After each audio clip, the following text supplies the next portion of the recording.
तो दोस्तों इसरो के अंदर साइंटिस्ट की जॉब आ चुकी है 2026 में। आज इस वीडियो में 10 मिनट की वीडियो में आपको बताने वाला हूं एलिजिबिलिटी क्राइटेरिया क्या होगा, कौन कौन स्टूडेंट इस पोस्ट के लिए अप्लाई कर सकते हैं, सिलेक्शन कैसे होगा, ठीक है, इंटरव्यू होगा या नहीं होगा, एज क्या होने वाली है, यानी पूरी फुल इंफॉर्मेशन आपको इस 10 मिनट की वीडियो में आपको बताने वाला हूं। तो इसरो का रिक्रूटमेंट आ चुका है साइंटिस्ट इंजीनियर के लिए हमारे पास 2026 में। टोटल मेरे पास 92 वैकेंसी है, 92 वैकेंसी है।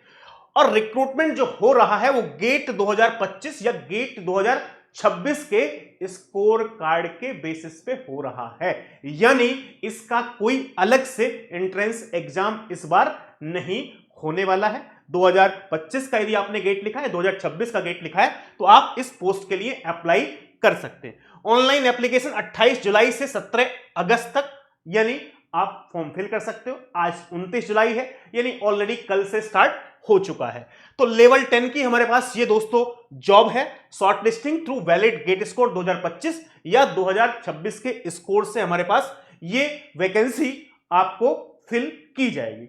अब इसमें बात की जाए मेरे पास, ये हमारे पास department of space, Indian space research organisation, ठीक है, इसरो के अंदर है, ठीक है। पोस्ट आर इन लेवल 10, यानी लेवल 10 की जॉब है, ठीक है। तो अच्छी खासी सैलरी होने वाली है, उसका भी डिस्कशन हम आपको करेंगे। All listed engineering branch covered in this, ठीक है, यानी जो भी हमारे पास ब्रांचेस हैं लिस्टेड, वो सारी ब्रांचेस इसमें अप्लाई कर सकते हैं, वो ब्रांच के स्टूडेंट अप्लाई कर सकते हैं। कौन कौन से स्टूडेंट अप्लाई कर सकते हैं उन सबके बारे में आपको बताऊंगा दोस्तों। एप्लीकेशंस ऑनलाइन हमारे पास इसरो की वेबसाइट पे जाके आप फॉर्म फिल कर सकते हैं।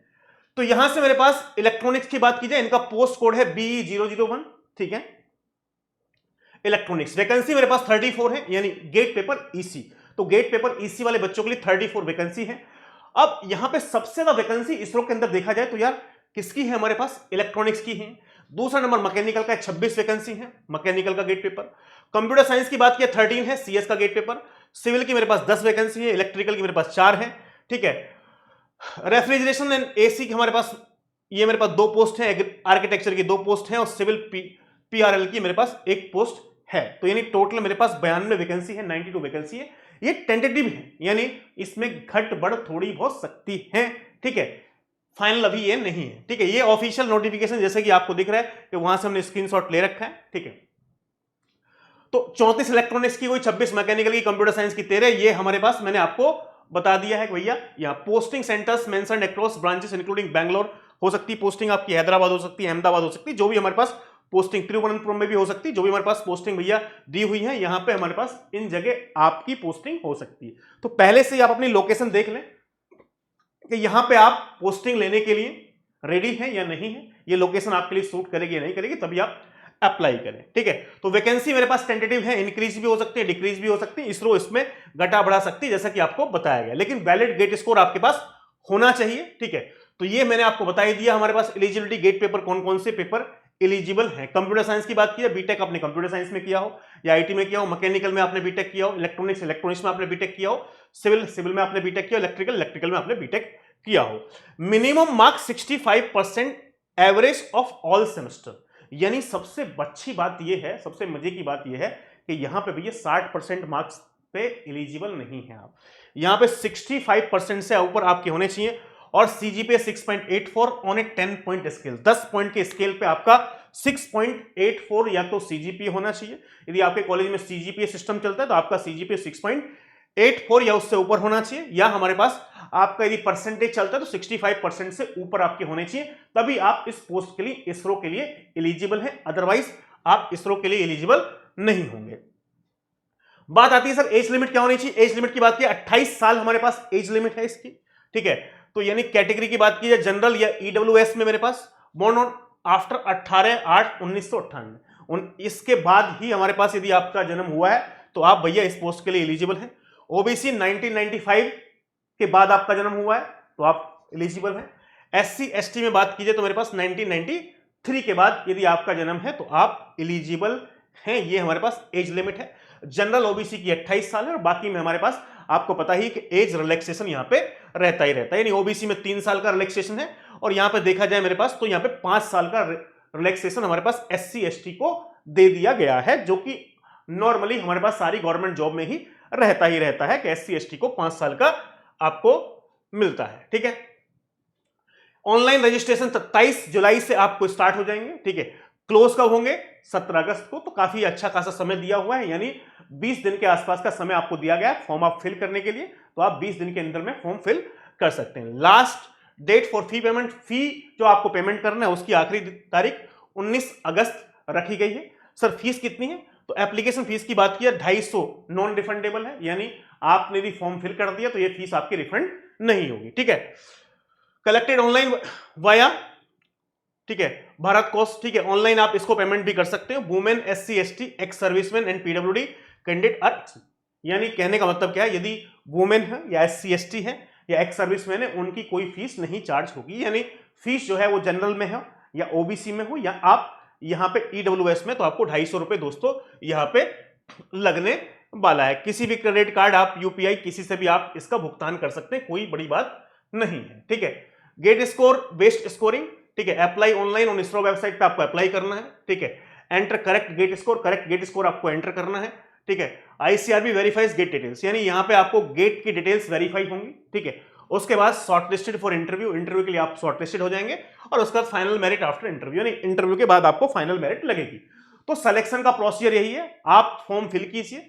ठीक है, करेक्ट गेट स्कोर अपना एंटर कीजिए, गेट स्कोर के बेस पे आपको इंटरव्यू के लिए शॉर्टलिस्टेड किया जाएगा और शॉर्टलिस्ट करने के बाद आपको फाइनल मेरिट आफ्टर इंटरव्यू के बाद पता चलेगा। ठीक है, valid 2025-2026 score are accepted, last year का 25 का स्कोर या 26 का स्कोर ये वैलिड है। ठीक है, GATE paper and qualifying degree must match the selected post. ठीक है भैया, गेट का पेपर और क्वालिफाइंग डिग्री आपका जो भी पोस्ट है उसके हिसाब से मैच होनी ही चाहिए। यदि आप कंप्यूटर साइंस की वैकेंसी में अप्लाई कर रहे हो तो आप कंप्यूटर साइंस से बीटेक होने चाहिए। यदि आप इलेक्ट्रॉनिक्स में अप्लाई कर रहे हैं तो आप इलेक्ट्रॉनिक्स से बीटेक होने चाहिए, इलेक्ट्रॉनिक्स पोस्ट के लिए यदि आप अप्लाई कर रहे हैं। ठीक है, selection procedure and final merit किसके बेस से बनेगी? तो मैं आपको बता दूं, यहाँ पे interview shortlisting ratio 1:7 based on the GATE score.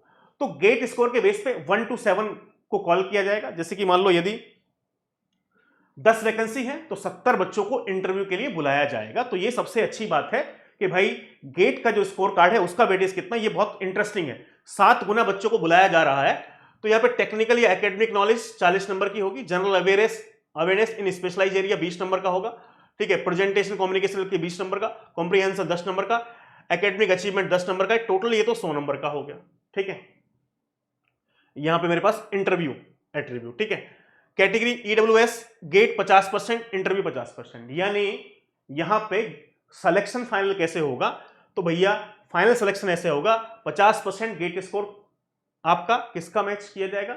50% gate score, 50% interview, यानी इंटरव्यू यहां पे बहुत इंपॉर्टेंट है। यदि गेट में आपके मार्क्स कम हैं तो कोई दिक्कत वाली बात नहीं है, इंटरव्यू में यदि आप अच्छा परफॉर्म करते हैं तो आपका सिलेक्शन हो जाएगा। एग्रीगेट 60%, यानी इन दोनों में मिला के 60% से आपके मार्क्स होने चाहिए। ठीक है, रिजर्व कैंडिडेट 40% गेट हमारे पास और 40% इंटरव्यू, यानी एग्रीगेट 50%, दोनों का मिला के 50% मार्क्स आपके होने चाहिए। ठीक है, तो ये इसका सिलेक्शन क्राइटेरिया मेरे पास दोस्तों, जैसा कि आप यहां पे देख पा रहे हैं, ये हमारे पास सिलेक्शन क्राइटेरिया यहां पे रखा गया है इस पोस्ट के लिए। ठीक है, ये हमारे पास ऑफिशियल नोटिफिकेशन का स्क्रीनशॉट भी हमने यहां पे लगा रखा है, जिससे कि आपको कोई दिक्कत परेशानी ना हो और आप इंफॉर्मेशन को सही से समझ पाए। ठीक है, सैलरी बेनिफिट्स की बात कीजिए तो हमारे पास 56,100, यानी ये बेसिक सैलरी है। ठीक है, हाँ सर इन हैंड कितनी आती होगी? तो इन हैंड ठीक ठाक सैलरी आपको आती होगी, 80,000 के आसपास आपको सैलरी मिलेगी। ठीक है, जो मुझे लग रहा है। ठीक है, लेवल 10 ऑफ पे matrix, DA HRA transport allowance ये अलग से आपको मिलेंगे। ठीक है, न्यू पेंशन स्कीम में।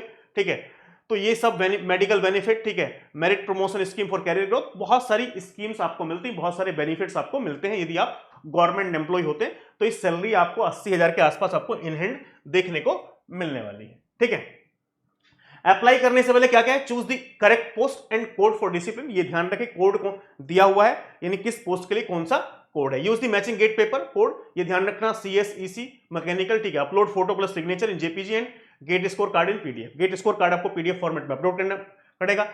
चेक 65% मार्क्स और 6.84 CGPA एलिजिबिलिटी रूल केयरफुली, कि भैया ये 65 से कम परसेंटेज आपके मार्क्स है तो आप इसके लिए, इस पोस्ट के लिए आप एलिजिबल बिल्कुल भी नहीं है। कैटेगरी सर्टिफिकेट है तो कैटेगरी सर्टिफिकेट भी आपको दोस्तों क्या करना पड़ेगा? वहां पे अपलोड करना पड़ेगा। सबमिट बिफोर 17 अगस्त 2026 एंड पे फी बाई 19 अगस्त 2026। 17 अगस्त से पहले आप फॉर्म फिल कर दो और 19 अगस्त से पहले आप फीस इसकी भर दो। ISRO vacancy small but every branch has a direct GATE score route to interview. ठीक है, तो यानी कहने का मतलब ये है कि आप डायरेक्ट गेट के स्कोर कार्ड से इंटरव्यू के लिए आपको कॉल आएगी, वहां पे इंटरव्यू में यदि आपकी परफॉर्मेंस अच्छी रहती है तो आपका सिलेक्शन हो जाएगा। 50% इंटरव्यू का वेटेज है, 50% गेट के स्कोर कार्ड का वेटेज है। तो यानी इंटरव्यू और स्कोर कार्ड गेट का स्कोर दोनों मिलकर जिसमें बेहतर होगा वो उसका सिलेक्शन यहां पे दोस्तों हो जाएगा।